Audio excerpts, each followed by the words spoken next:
On ne meurt pas aujourd'hui comme on mourait autrefois, et puis en même temps, en disant ça, j'ai l'impression de dire une bêtise, parce qu'on meurt un peu aujourd'hui comme on mourait autrefois. On a probablement, sinon tout à fait les mêmes peurs, du moins un peu des mêmes peurs. Enfin, tout cela est très difficile à démêler. Justement, je voudrais qu'on fasse un tri. Mais avant ce tri, je voudrais vous poser une question. Pourquoi est-ce que vous avez choisi ce lieu, c'est-à-dire une chapelle du XVe siècle, pour répondre à toute la question montée d'abord? Bien, le XVe siècle, c'est d'abord un point de départ commode.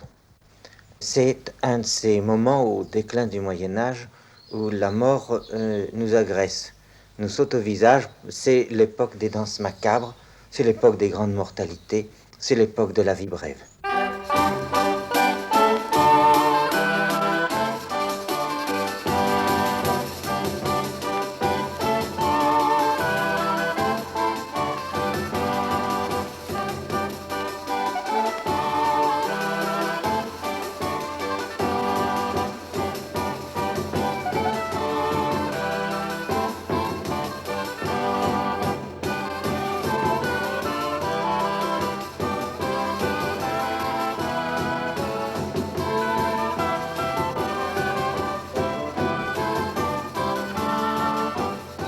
Mais c'est à partir de ce point initial que l'on peut saisir aussi des attitudes qui existent au XVe, mais qu'on peut retrouver jusqu'au XIXe, voire même jusqu'à nos jours. Par exemple, dans la crainte de la mort et dans les précautions qu'on prend vis-à-vis d'elle? Oui. Un premier registre, un premier niveau. La mort magique, c'est celle que l'on tente d'apprivoiser par tout un ensemble de gestes, de pratiques qu'il est très difficile de dater. Il y a les pratiques autour de l'annonce ou de la crainte de la mort. Les présages? Les présages. On connaît ce qui tient du passage de la chouette ou du chien qui hurle à la mort ou de la salière renversée. On savait que dans un de ces villages provençaux, lorsque la cloche de l'église se mettait à sonner en même temps que celle du campanile, c'était présage de mort. Que lorsque la terre sainte, celle du cimetière, était ouverte le vendredi, cela voulait dire qu'il allait encore mourir quelqu'un dans la semaine suivante. On savait aussi que lorsque l'on se couchait pour la nuit de noces, il ne fallait pas éteindre la lumière, car celui qui éteint partira le premier.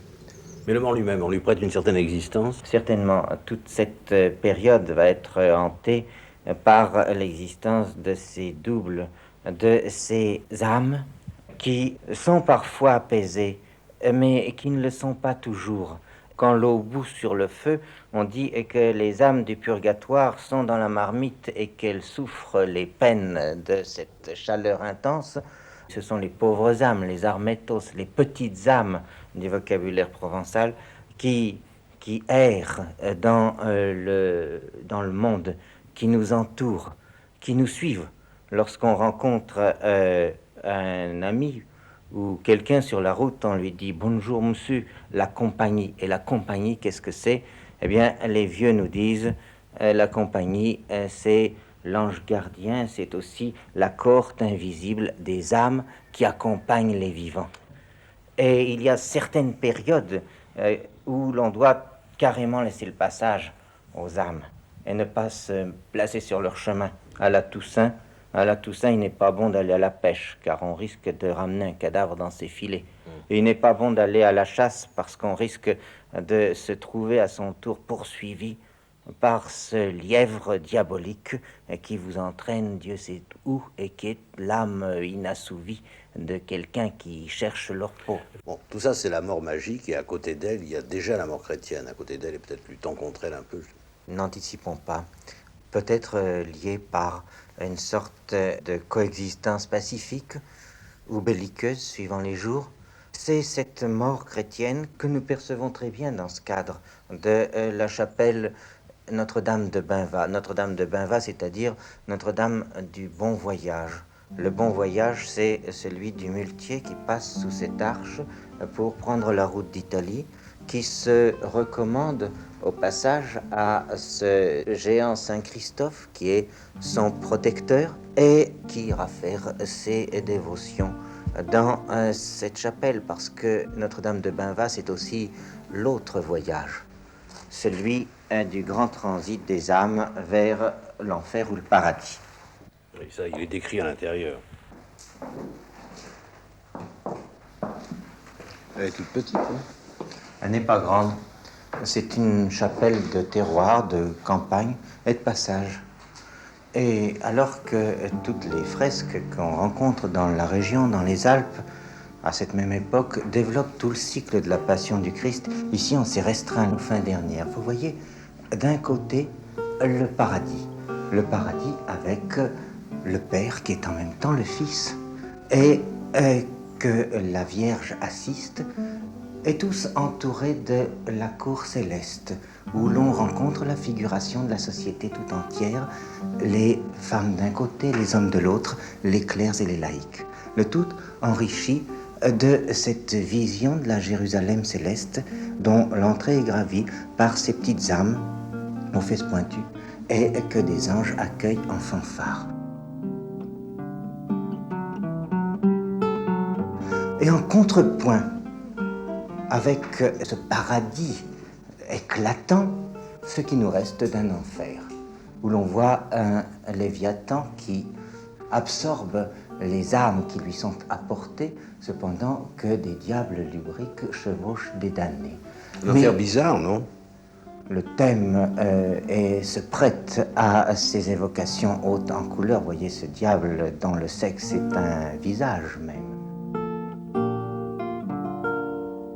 Et ce qui nous frappe en haut, c'est le combat au seuil même de l'enfer entre les diables et les anges, ce combat céleste qui est arbitré victorieusement par ce Saint-Michel géant qui est dans notre scène le personnage essentiel. Et Saint-Michel ne fait pas de cadeau, il porte à la main les balances, rappel de l'importance du jugement, jugement collectif, jugement individuel. Nous en sommes encore au monde du salut réduit à 2 lieux, le ciel et l'enfer. 2 lieux, c'est peut-être beaucoup dire. Oui. Il y en a un 3e.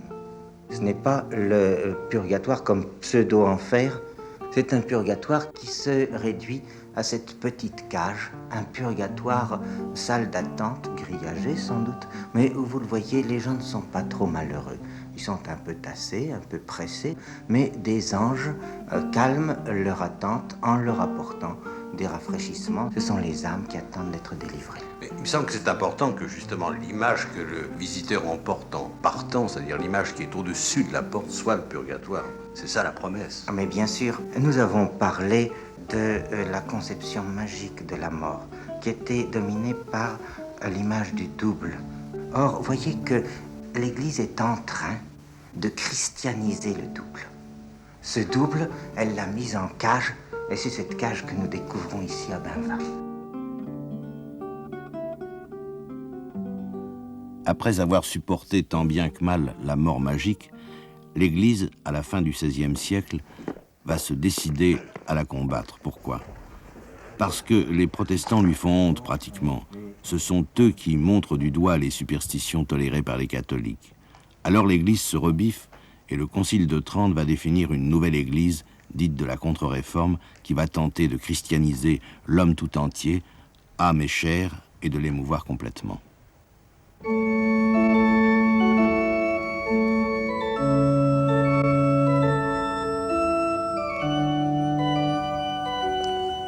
Je voudrais bien savoir ce que l'évêque de Cavaillon a pu dire ou a dit à l'artiste à qui il a commandé ce chœur. Quelles étaient les intentions de l'évêque? On peut sinon les dire, du moins les imaginer facilement. Il a dû souhaiter que soit présentée aux fidèles une église comme un théâtre, à l'image des églises italiennes de la Contre-Réforme.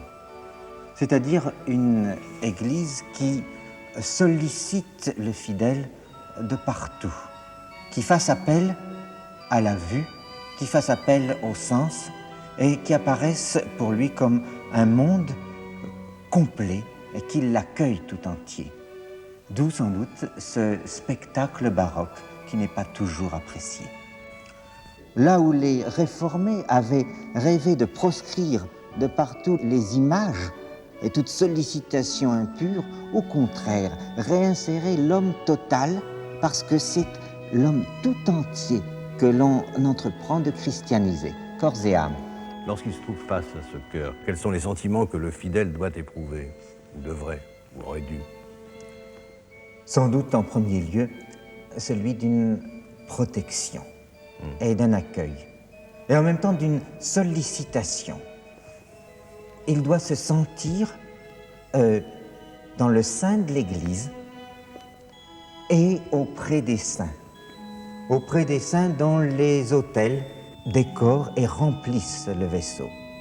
Est-ce que c'est pas aussi un sentiment de richesse là, que ce cœur doit donner? Sans doute richesse, profusion.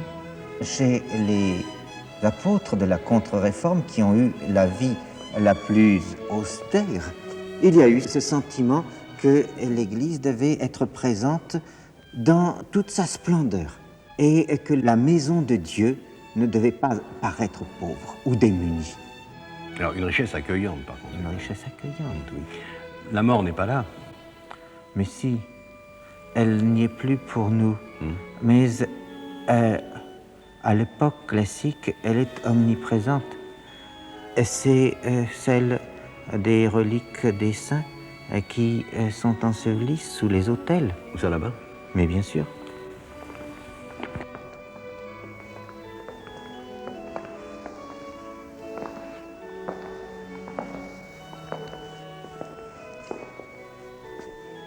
Autel privilégié, c'est-à-dire un autel auquel sont attachées des indulgences.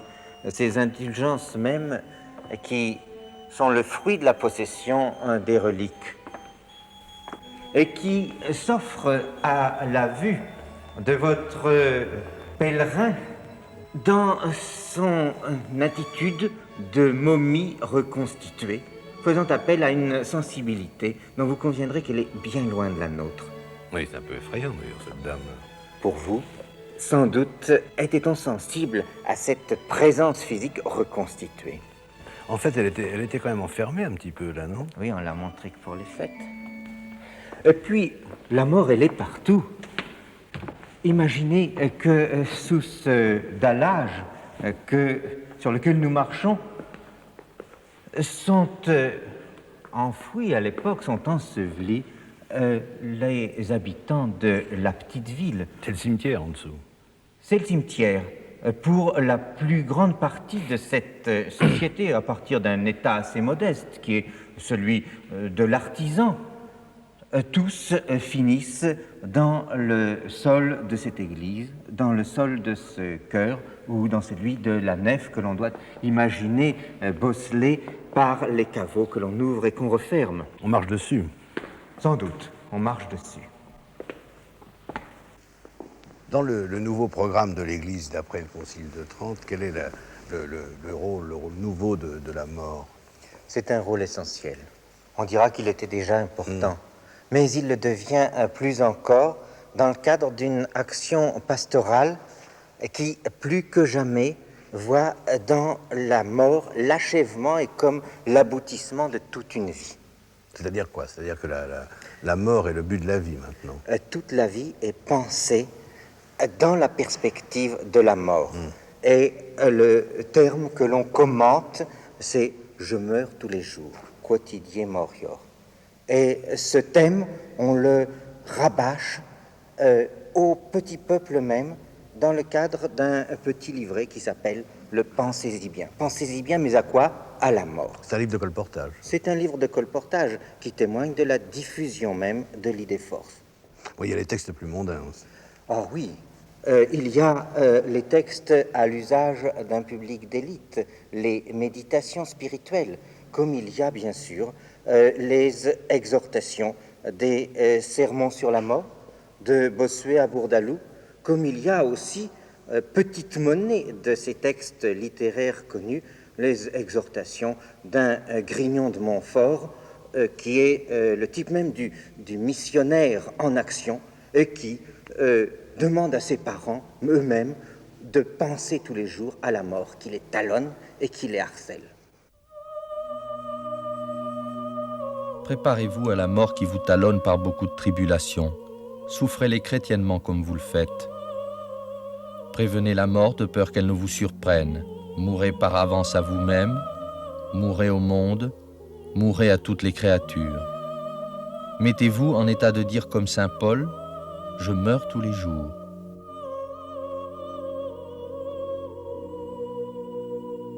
Et comment les fidèles réagissent-ils à ce genre de texte? Ils sont beaucoup plus réceptifs qu'on ne pourrait le croire. Et les témoignages abondent, de la princesse de Clèves à Madame de Sévigné, qui, dans une lettre bouleversante finalement, nous fait confidence de sa hantise de la mort. Vous me demandez, ma chère enfant, si j'aime toujours bien la vie. Je vous avoue que j'y trouve des chagrins cuisants, mais je suis encore plus dégoûtée de la mort. Je suis embarquée dans la vie sans mon consentement. Il faut que j'en sorte, cela m'assomme. Et je trouve la mort si terrible que je hais plus la vie parce qu'elle m'y mène que par les épines qui s'y rencontrent. Vous me direz que je veux vivre éternellement. Point du tout. Mais si on m'avait demandé mon avis, j'aurais bien aimé à mourir dans les bras de ma nourrice. Cela m'aurait ôté bien des ennuis et m'aurait donné le ciel bien sûrement et bien aisément. Bon, dans ce nouveau programme, l'instant même de la mort a changé par rapport à ce qu'il était avant le Concile de Trente? Certainement, il a changé. Et il a changé sans être pour cela même dévalorisé. J'entends qu'il revêt toujours une particulière importance.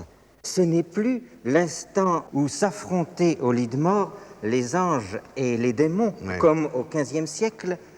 Au contraire, dans cette vision, le moment de l'agonie devient la bonne mort qui couronne une bonne vie. Et c'est ce qui explique l'importance que la dévotion et les autels de la bonne mort prennent dans les églises de l'âge baroque et qui se placent sous l'invocation de Saint Joseph, patron des agonisants. La mort devient spectacle public. La mort populaire, à Marseille, nous dit-on, les bonnes femmes accourent au bruit de la sonnette du prêtre qui apporte l'extrême onction, pour envahir la chambre, pour envahir la demeure. Dans les communautés, tout le groupe des religieux commente et assiste à l'agonie. Et que dire de la mort des grands qui se fait en présence de toute la famille, mais plus encore de toute la cour et de tout le clergé qui exhorte et qui commente. Bon, est-ce que c'est une leçon? Ceci Oh, c'est plus qu'une leçon. C'est un psychodrame. Ce cénotaphe de Monseigneur de Sade nous fait entrer dans l'après-mort. Bon, ce cénotaphe, ce monument n'a rien d'original. À coup sûr, monument instantané, figé des pompes baroques, ces pompes baroques qui s'organisent alors, qui culminent à partir du milieu du XVIIe siècle. Le Moyen-Âge n'avait pas ignoré les pompes funèbres, mais les pompes baroques en sont une forme exacerbée.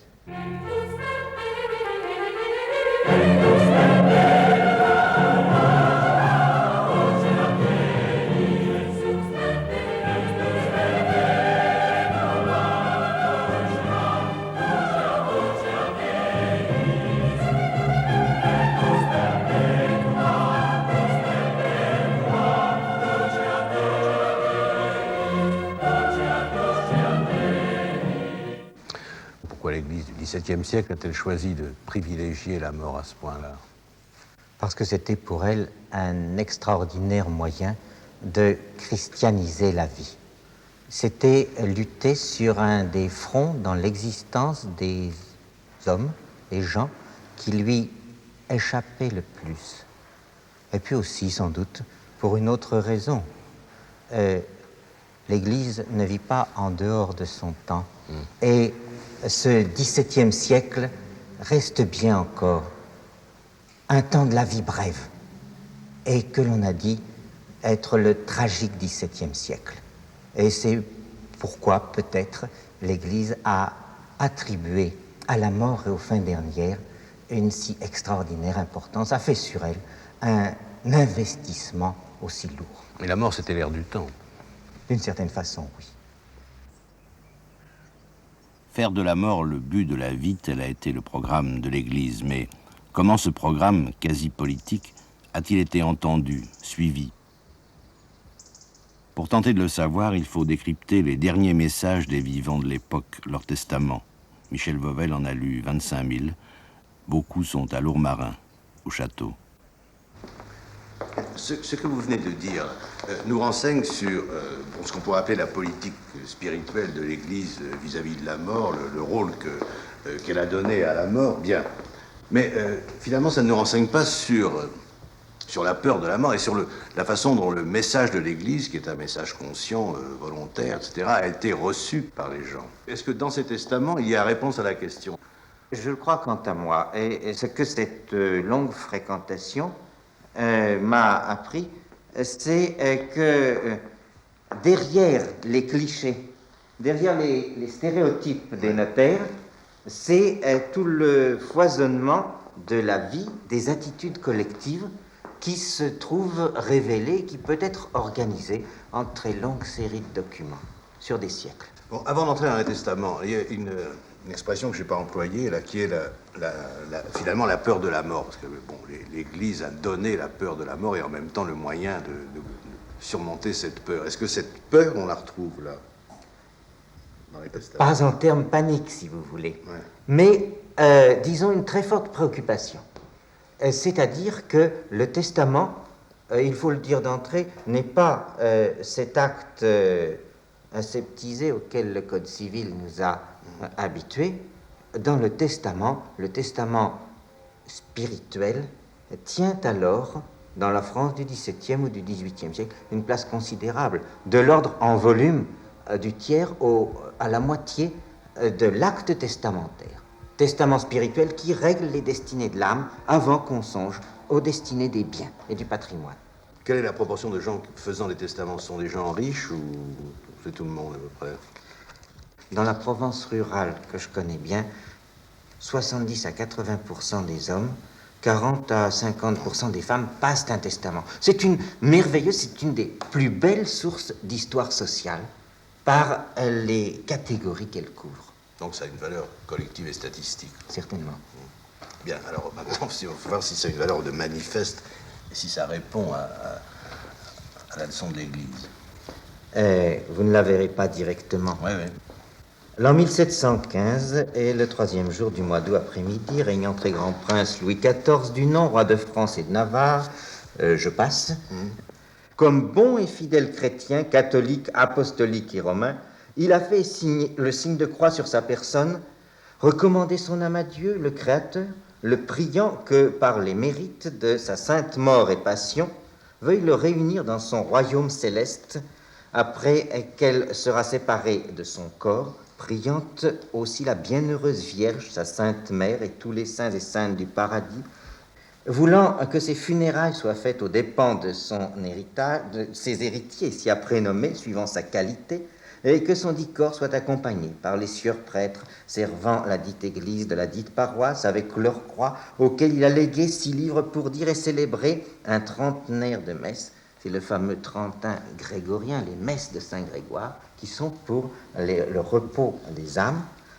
Et puis enfin, pour compléter ce cortège, 13 pauvres, les 13 pauvres de Jésus-Christ, référence donc au groupe des apôtres. Judas compris. Judas compris. Les Languedociens, qui sont plus sectaires, ne demandent que 12 pauvres, mais les Provençaux font une place à Judas, d'où ces 13 pauvres que l'on va voir suivre le cortège en portant sur le bras une canne de caddie gris, c'est-à-dire de cette étoffe grossière qui habille les gens des catégories populaires.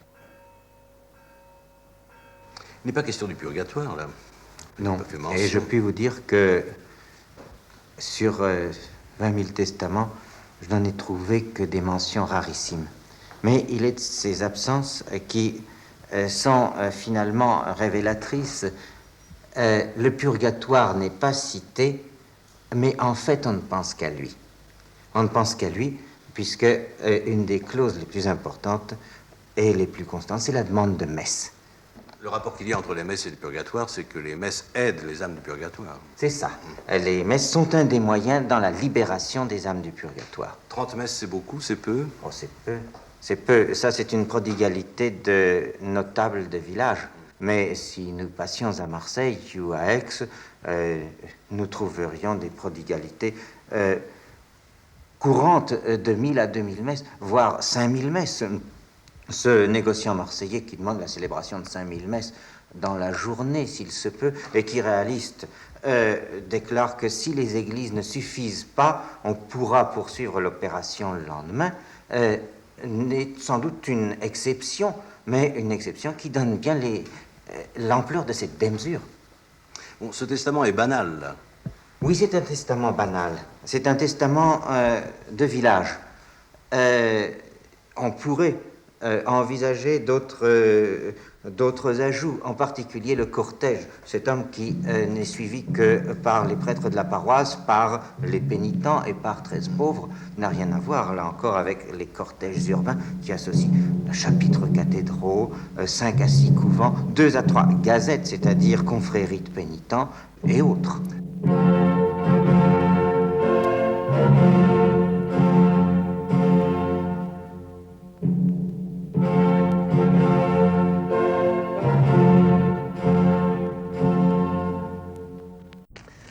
J'ai oublié de vous demander si dans les testaments que vous avez étudiés, il arrive souvent que les gens expriment leur dernière volonté concernant leur propre corps, leur propre cadavre, la façon d'être vêtu, etc. Ils le font parfois avec une précision assez affolante. Mais ce n'est pas uniquement dans les testaments qu'on peut retracer l'histoire étonnante des tribulations du corps. Une histoire qui commence à la fin du Moyen-Âge par la quasi-nudité du suaire, le drap dans lequel on enveloppe le mort avant de le mettre sur la bière, sur ce brancard ouvert qui permettra de le conduire à sa dernière demeure. Sous le suaire, le corps est nu, le cadavre Le corps est nu, ou quasi. Et puis justement, au début du XVIIe siècle, et de façon croissante, à mesure que l'on s'avance, cette nudité commence à choquer. Elle choque d'abord les ecclésiastiques qui se font ensevelir revêtus de leurs habits et ornements sacerdotaux. Sont eux les premiers, finalement. Ils ouvrent la route. Et ils sont suivis par les pénitents qui se font enterrer sous le froc et la bure. Et puis, progressivement, à partir des élites, la pratique va se généraliser. On réclamera d'être enseveli vêtu. Vêtu, mais toujours à visage découvert. L'ostentation du corps et l'exhibition du corps ne disparaît pas encore. On fait toujours le tour de ville à visage découvert. Bon, nous étions au début 18e, disons de manière générale. Qu'est-ce qui se passe 50 ans plus tard? 50 ans plus tard, les choses ont beaucoup changé. Et à partir de 1750, en tout lieu, c'est une débâcle de tout cet ensemble des gestes, des pratiques, des rituels autour de la mort que nous avons organisés à partir du testament. Tous les gestes, les messes, les élections de sépulture, les demandes d'accompagnement, les cortèges, les charités elles-mêmes, tout ceci subit une extraordinaire débâcle. Les messes, par exemple, diminuent dans quelle proportion? Disons de moitié.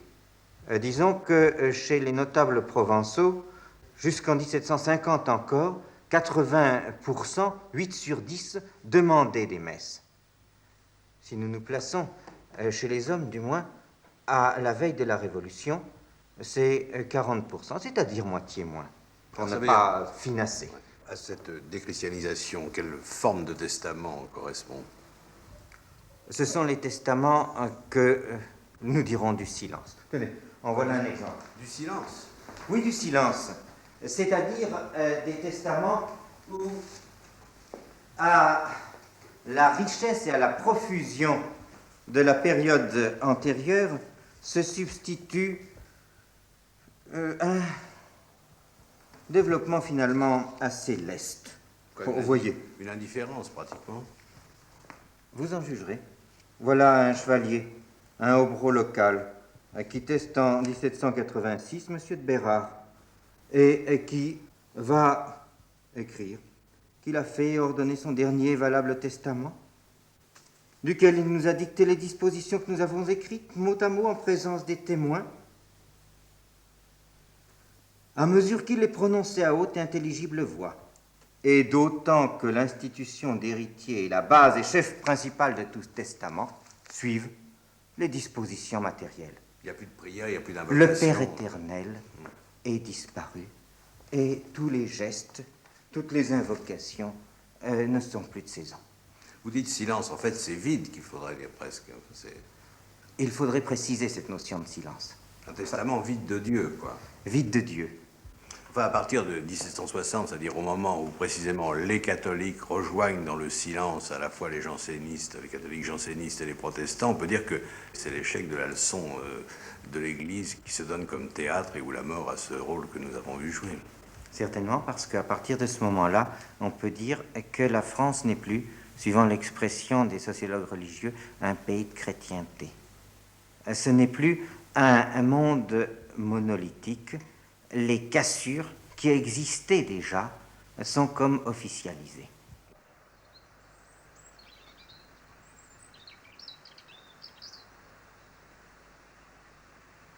À cette déchristianisation, à cette indifférence nouvelle pour l'âme, correspond quoi pour le corps? Indifférence aussi ou préoccupation? Quelle est l'étape suivante? C'est celle où celui qui se préoccupe de son dernier passage demande à être cloué entre quatre planches, c'est-à-dire dans un cercueil. Et l'habitude s'en prend des plus riches aux plus pauvres au fil du XVIIIe siècle. Mais elle est à peine prise qu'elle commence à être contestée ou combattue, au moins chez quelques-uns, je dirais presque chez quelques-unes, car ce sont de vieilles demoiselles de l'époque de l'encyclopédie qui vont demander à n'être point clouées tout de suite, c'est-à-dire pas avant 36 heures ou même 48 heures. Pourquoi? Parce qu'une autre panique a surgi, et cette panique nouvelle, bien, c'est celle d'être enterré vif.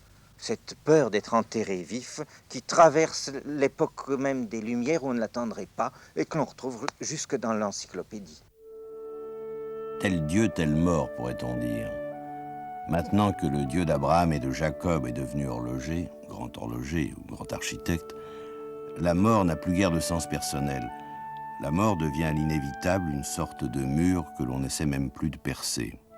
La mort est seulement, au siècle des Lumières, la mort est seulement la fin de la vie considérée comme une œuvre. Avec la mort, quand on en a les moyens, commence la postérité. C'est pour elle que les monuments récitent leurs textes et cachent leurs intentions. En par chance, il y a à Aix un monument qui est un témoignage de déchristianisation. C'est le monument de Joseph Sec, qui était un maître menuisier, qui s'est enrichi dans le négoce du bois. Oui, plus de 100 000 livres, c'est un notable de la ville. C'est ça. Ce monument devait être son tombeau. Il avait prévu d'y être enterré, oui. Je n'ai pu vérifier s'il l'avait été effectivement. Gardons la part de mystère. C'est un don dédié à la municipalité d'Aix, mais plus largement à la Révolution française tout entière.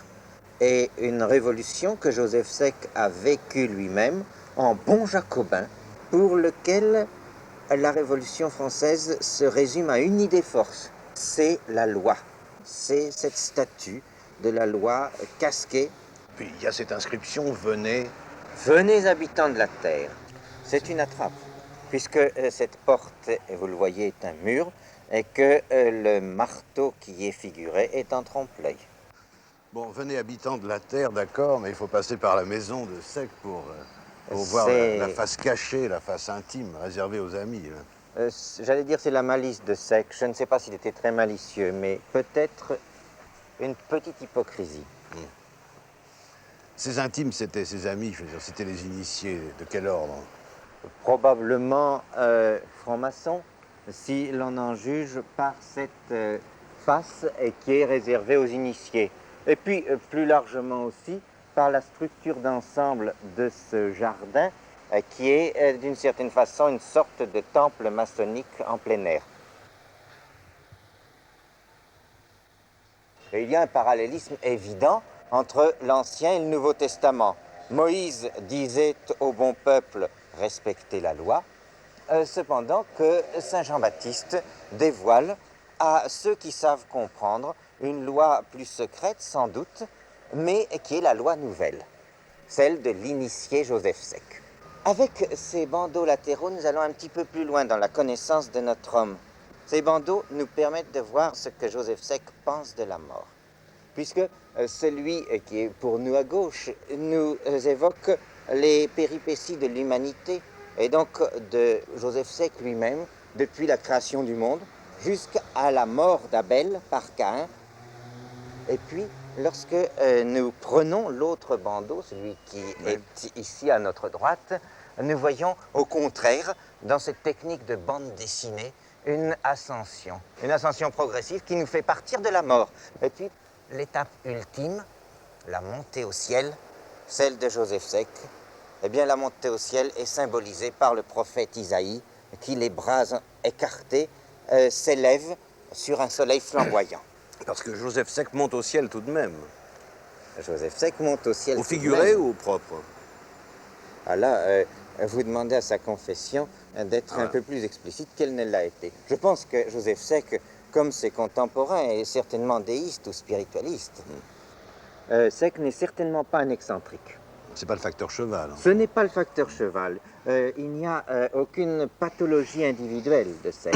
Et il me semble au contraire assez représentatif d'un courant plus large, disons, des lectures que donne le siècle des Lumières de la mort et de l'au-delà. Lorsque Diderot compare la survie après la mort à un concert de flûte dans le lointain.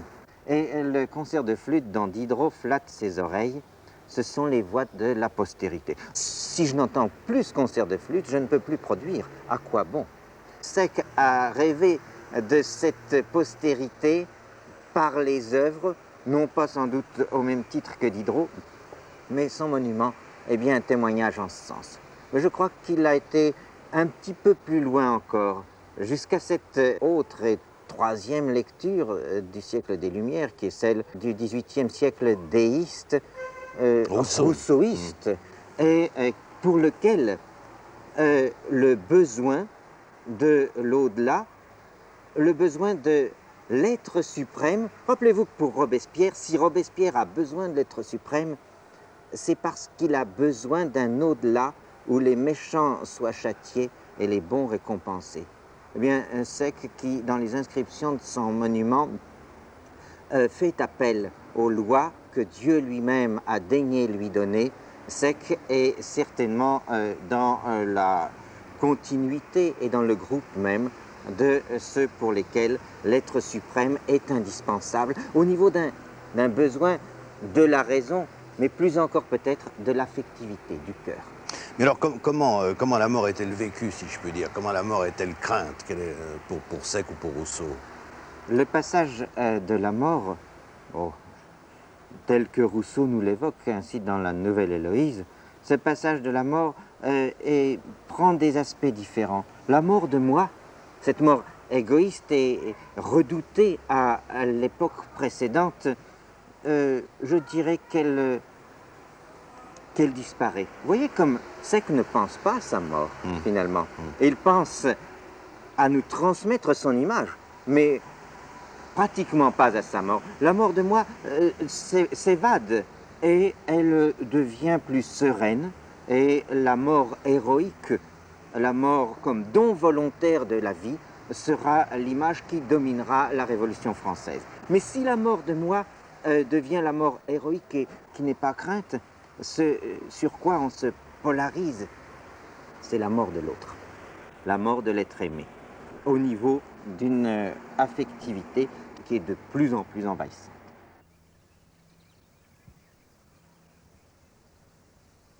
À la mort de moi, devenue héroïque sous la Révolution, succède la mort de l'autre. C'est la mort de l'autre qui prend le dessus, qui démode la mort de soi. Ce sera cela, entre autres, le romantisme. Reste à savoir si on peut faire parler les cimetières comme on a pu faire parler les testaments. Quand l'habitude est prise de vouloir être enterré entre quatre planches, est-ce que les cimetières ont déjà l'apparence qu'ils ont aujourd'hui?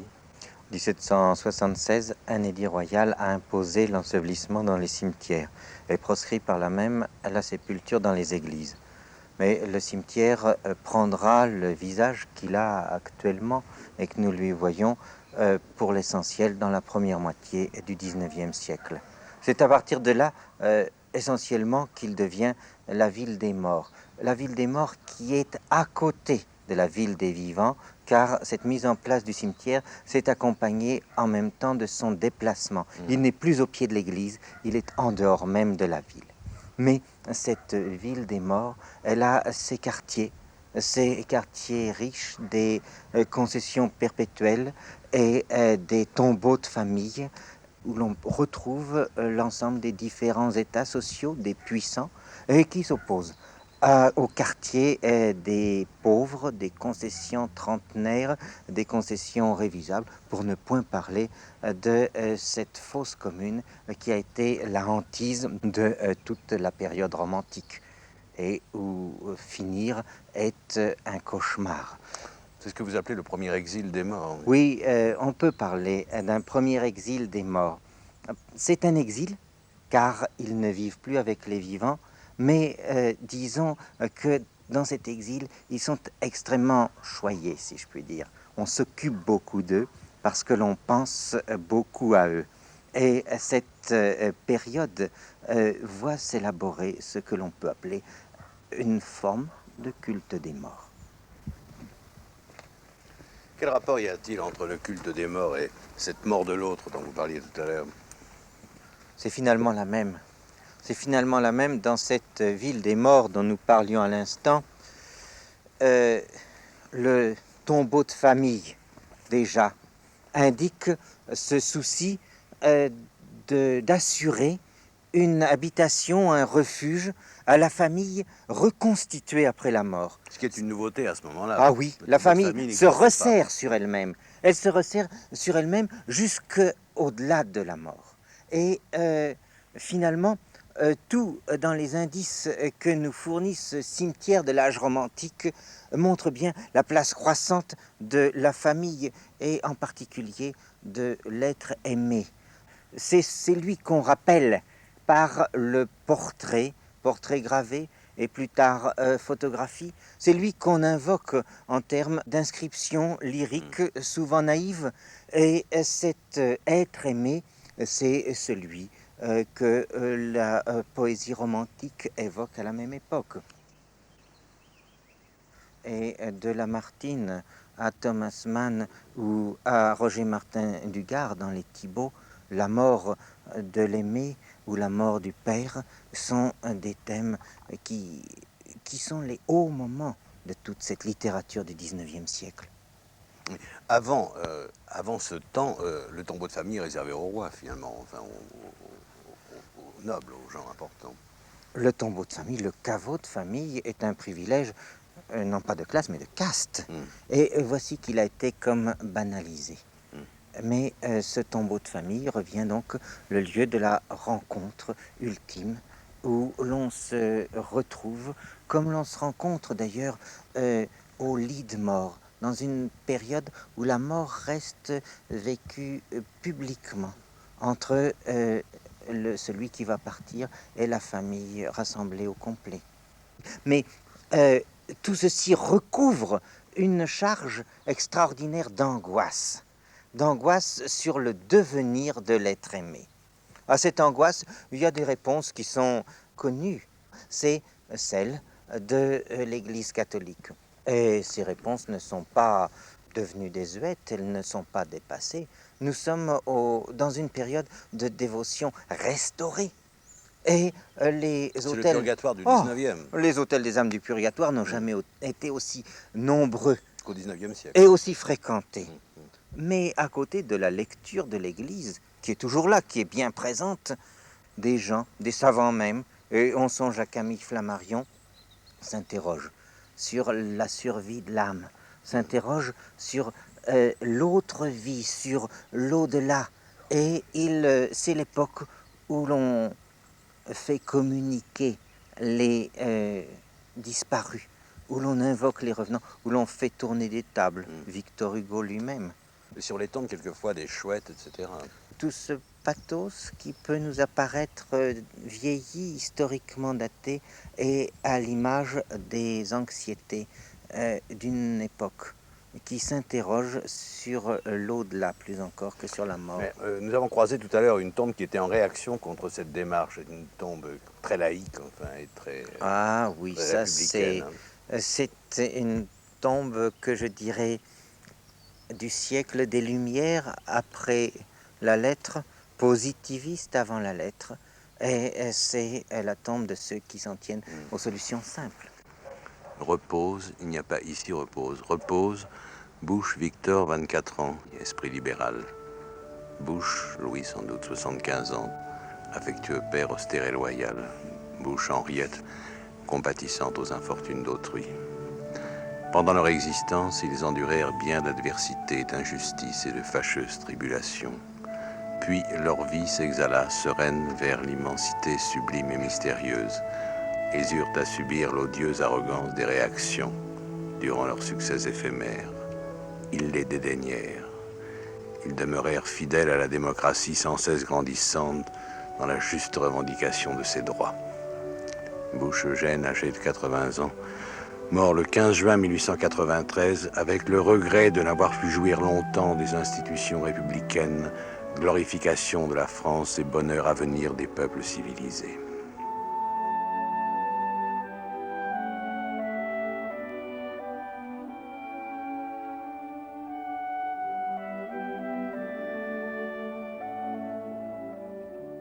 Et aujourd'hui ? Aujourd'hui, les choses ont beaucoup changé. Depuis le XXe siècle, un autre mouvement s'est dessiné. D'abord aux États-Unis, en Angleterre, dans les mondes anglo-saxons, puis dans l'Europe atlantique. Et maintenant, voici qu'il nous a gagnés depuis quelques dizaines d'années. Ce mouvement, c'est celui qui, justement, va exclure complètement les morts. Exclure complètement les morts de notre univers. Et on peut reprendre l'expression de la mort taboue que nous a proposé l'historien Philippe Ariès. Cette mort est taboue parce qu'elle se passe à l'hôpital, parce qu'elle est remise aux mains des médecins et que les médecins, mais ce ne sont pas eux les responsables, la responsabilité est collective. Les médecins vont priver à la fois le mourant de sa mort et la famille de la mort du malade. Tout a disparu, tout devient comme aseptisé. Le terme, il est connu, il traîne partout, mais mourez, nous ferons le reste. Les Américains nous l'ont fourni. La mort, c'est le seul tabou alors qu'il nous reste. Bien sûr, les tabous autour du sexe se sont évanouis. Et plus encore, on peut dire que le tabou sur la mort a relayé le tabou sur le sexe, dans la mesure où c'est la mort qui est devenue l'obscène dans notre société.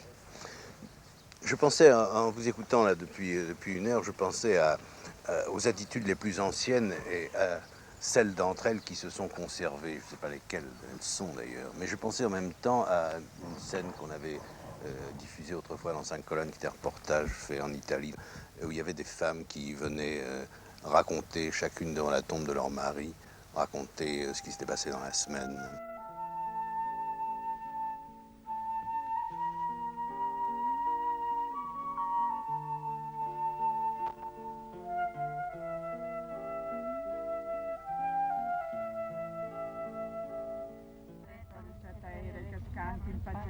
Requiem aeternus Dominus Dominus perpetuum luce Tei. Descansi in pace, amen. Requiem aeternus Dominus Dominus perpetuum luce Tei. Descansi in pace, amen. Requiem aeternus Dominus Dominus perpetuum luce Tei. Descansi in pace, amen. Requiem aeternus.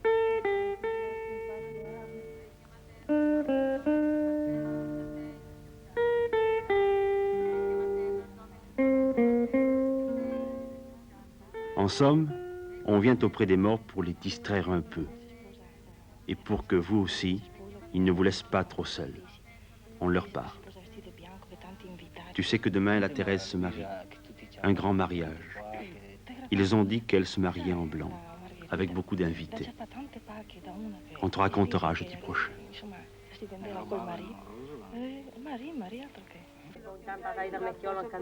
J'espère que tout va bien, que les choses vont bien. Je voudrais tant t'aider, mais je voudrais savoir comment. Tant qu'on aura la santé, on pourra venir te voir, te tenir compagnie. Papa va bien. Il souffre de ton absence. Toujours nous nous souviendrons de toi. Et puis la pêche, la barque chavirée, la barque volée, Dieu pardonne à celui qui l'a fait. La maladie, la misère, les petites joies. Ah, monsieur Benedetto, ce n'est pas facile. Comment voulez-vous qu'on vive ainsi? Prega per me, per sormontare questo calvario. Sì, tu ti piaceva molto i compagni, i tuoi compagni. Prie pour moi, toi qui m'étends la compagnie. Tes amis à Goro maintenant se divertissent. Et tu peux aussi prier pour eux. Tu aimais danser, te divertir. Ce soir à Goro, il y a un gala. Tu aimais tellement t'amuser. Tu aurais même laissé ta mère pour aller t'amuser. Et maintenant, tu reposes là. Prie pour moi. Et repose en paix. Sei qui, che riposi e riposa in pace.